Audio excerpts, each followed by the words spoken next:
বঙ্গোপসাগরে সৃষ্ট নিম্নচাপের প্রভাবে ভাগেরহাটের শরণখোলায় কয়েকদিন ধরে বৃষ্টিপাত হচ্ছে, যার ফলে জনজীবন থেমে গেছে। এই মুহূর্তে আমরা এই উপজেলায় দেখতে পাচ্ছি যে বৃষ্টি হচ্ছে এবং দমকা হাওয়া বয়ে যাচ্ছে এবং আকাশ মেঘাচ্ছন্ন রয়েছে। আমরা সকাল থেকে এই উপজেলার বিভিন্ন জায়গায় ঘুরে দেখেছি যে জলাবদ্ধতা তৈরি হয়েছে এবং আমরা কথা বলেছি যারা শ্রমিক রয়েছে এবং চাকরিজীবী যারা রয়েছে তাদের সাথে কথা বলেছি। তারা যেটি জানিয়েছে যে তারা ঘর থেকে বের হতে পারছে না এই বৃষ্টির কারণে। যার ফলে তারা ক্ষতির মুখে পড়েছে। তাদের যে কাজ সেটি না করতে পেরে। আমরা এখন দাঁড়িয়ে রয়েছি এই উপজেলার পাশেই হচ্ছে বলেশ্বর নদী। সেই বলেশ্বর নদীর কাছে দাঁড়িয়ে রয়েছি। আমরা এই নদীতে দেখতে পাচ্ছি এই নিম্নচাপের প্রভাবে পানি বৃদ্ধি পেয়েছে এবং এই যে বলেশ্বর নদী, সেই বলেশ্বর নদীতে যে মৎস্য আহরণ করে থাকে এই উপজেলার শত, শত জেলে, তারা কিন্তু এই বৃষ্টিপাতের কারণে কিন্তু তারা এই নদীতে জাল ফেলতে না পেরেও তারা কিন্তু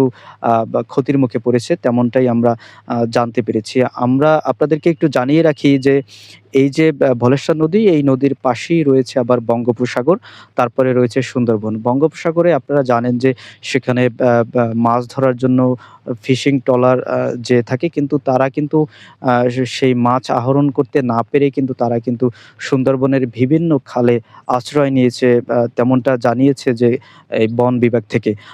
সব মিলিয়ে এই নিম্নচাপের প্রভাবে যে বৃষ্টিপাত হচ্ছে, এরকম যদি কয়েকদিন বৃষ্টিপাত থাকে তাহলে এই উপকূলের মানুষের জনজীবন কিন্তু একদম বিপর্যয়ে নেমে আসবে। এই ছিল নিম্ন চাপের খবর। নাজমুল ইসলাম, আরটিভি, শরণখোলা।